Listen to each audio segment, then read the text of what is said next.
you ever searched for your website on Google and crickets? Nothing. It's frustrating, right? You build the website, you put in the work, and yet Google still isn't seeing you. You're basically invisible online. In today's video, I will go over the 5 biggest reasons why your Google is not showing up on the search engine results and how to fix them fast. If you are serious about getting seen by Google, stick around for the full video. Your first problem, you are not using the right keywords, or worse, you're not using any keywords at all. Google's algorithm works by scanning your website for relevant search terms. If you're not optimizing your pages for words and phrases people are actually searching for, your site's not going to show up. Here's a quick fix for you. Do some keyword research and search for related terms using free tools such as Google Keyword Planner or Ubersuggest.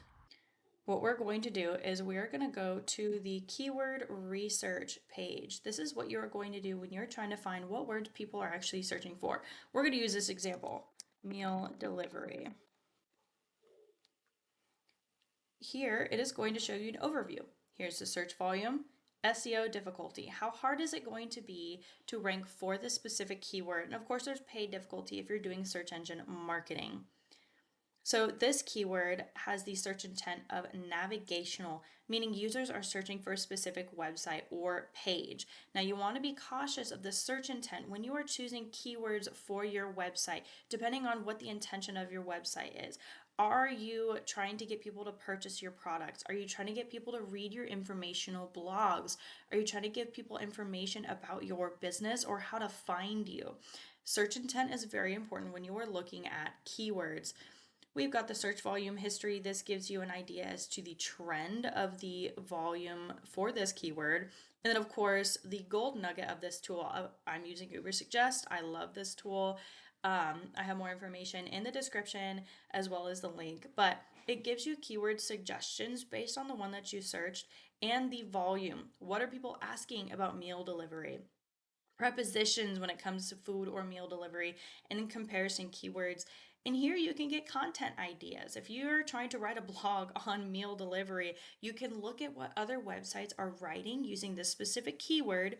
You can see the exact keywords they are using. We're going to let it load here for a second. Okay, so now that it has loaded, you can see the exact keywords that they are using for this blog, estimated visits they're getting from these keywords, cost per click if they're paying for them in ads, as well as the difficulty. Now, when you're picking out keywords, you want to find keywords that are going to be low-hanging fruit, as in they're not going to be super difficult to rank for. So obviously, we're not going to go for these keywords if you're not quite ranking for them. But this is just a good example, okay? Pay difficulty, SEO difficulty. So a lot of these you could actually try to rank for in your content. If you're writing about meal prep, meal delivery, things like that, this one might be a little bit harder, right? Meal kits. But this will give you a good idea as to what people are actually searching for. Another thing you can do is go to google.com, type in meal delivery, and we're going to scroll down to this little spot right here. Oh, and it's not showing. Okay, let's try this. What we want is people also ask, what's the best online meal company? You can click on that and it's going to generate more keywords, okay? Cost-effective meal delivery. It'll generate more related search terms. These are what people are actually typing in this search bar and looking for. This is another great way to pick out keywords for your content and your website. Find terms your audience is actually looking for and naturally integrate them into your title tags, heading, and the content of your pages. Okay, here is the second common issue I see with people who cannot seem to get their websites to show up on the search engine results page. Mobile friendliness issues. Over 60% of all Google searches happen on mobile.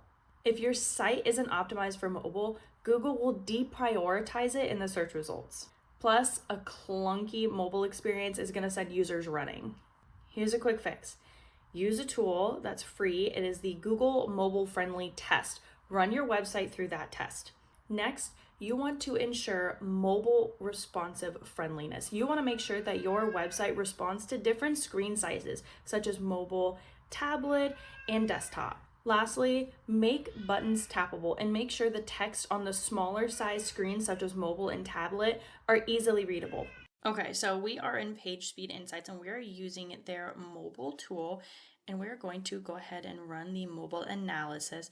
Right now, it is just running the diagnostics to check on the page speed for mobile, as well as the page friendliness.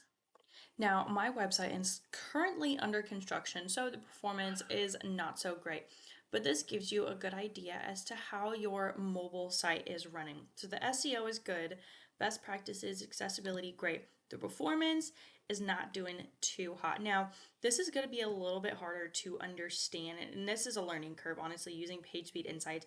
If you're wanting something that's going to be easier to understand and navigate, you can try Ubersuggest. What we're going to do is on Ubersuggest, we're going to put in the website, and we are going to scroll down to site speed. And here are the results. Now, this is set to desktop. We want it on mobile. So now it's showing you your mobile load time, interactivity, visual stability. Load time, not that great. Mine is at a 7.14 second load time, which of course is poor. The best practice is 2.5 seconds. Interactivity, is the page blocked from responding to user input such as clicks or screen taps? That's also very important. Mine is great. The best practice is 200 milliseconds. I'm at 16.50 milliseconds. Visual stability, how much your page layout shifts or jumps while it's loading. The ideal is 0.1 or lower. I'm at 0.03, again, which is good. This is another great way to find out how your mobile friendliness is functioning. The third common issue I see on people's websites is poor content. Google rewards websites that provide valuable, engaging content. If your website has thin content or it's outdated, it's not going to perform well. Plus, AI generated or copied content, Google's a lot smarter than that, and it's not going to rank very high.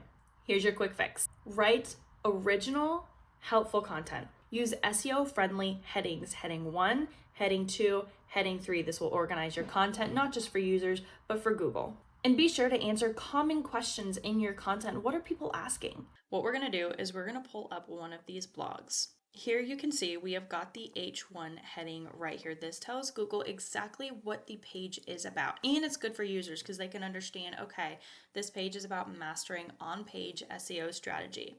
Now we're going to scroll down. This would be in H2 or heading 2. It's another heading 2. And then down here we've got heading 3.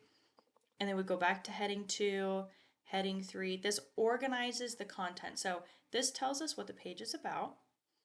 This tells us what this next section is about. And then this just covers the topic of each little bit of information down here, but it is organized, right? These are bold, so you understand, okay, we're going over keyword placement. Now for content quality and length, it keeps everything separate. It looks nice. It is easy to navigate and read through. Problem number 4, technical issues. This one might be a little rocky, but I'm here for you. Even if you have a great website, technical issues could block Google from indexing your site. This could cause some serious ranking issues. Some common culprits: page speed, broken links, or inappropriate site structure. Here's your quick fix. Use Google's free page speed insights to check the speed of your website.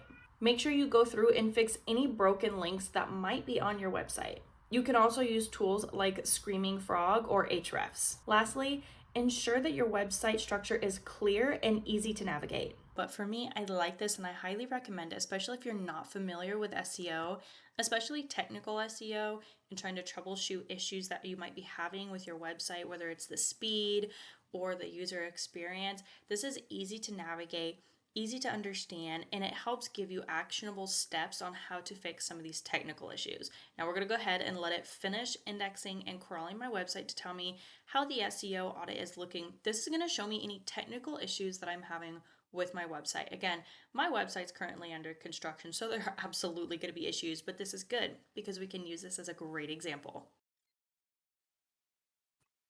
Okay, so here's the SEO audit. This is going to show you what issues have been discovered. You can see what pages are successful, redirected, or altogether blocked, right? Now it shows you critical errors. Okay, these are the number one issues that are going to have the highest impact on your SEO. Okay, warnings, these are going to have a medium impact, as in you probably definitely want to fix them, but the highest priority is critical errors. And then, of course, recommendations. Normally, if there's something in here, you just want to check and make sure it's not going to impact your SEO or user experience or indexability for Google. And if it's not going to cause any issues, then you don't really have to worry about it. The biggest ones is warning and critical error. So you can kind of see what critical errors I have going on the website right now, as well as the warnings. These are what you want to fix. A lot of these too could have to do with your page speed. So you can see my desktop, it's doing good, right? Mobile, obviously not too great. The mobile interactivity is bad. Stability is great, but the mobile load time is absolutely atrocious, right? So you would want to fix these, and there are a few things that you could do to fix these issues. One of them, compressing images. Another one, have a plugin for any videos you might have, so you're offloading long videos from your website. Last issue, and this one's probably the biggest one, indexing issues. One of the biggest reasons why your website hasn't even showed up yet is because Google doesn't know it's there. Google has not indexed it yet. If Google does not know your site exists, it's not going to know to rank it, and it won't appear in search results. Here's your quick fix. I'll walk you through it. 1, you're going to submit your site to Google Search Console. All right, so we're going to put in digitalbliss.social/sitemap.xml. You're going to do the same thing with your website, but you're going to do the /sitemap.xml. And this is what it's going to look like. So your website, if it's in something like Wix, GoDaddy, Squarespace, any of those, it's going to be automatically generated, so you won't have to worry about writing up your sitemap XML. You want to make sure it's up to date, right? But first, you've got to make sure it is even submitted to Google in the first place. So mine is submitted, but let's say yours is not.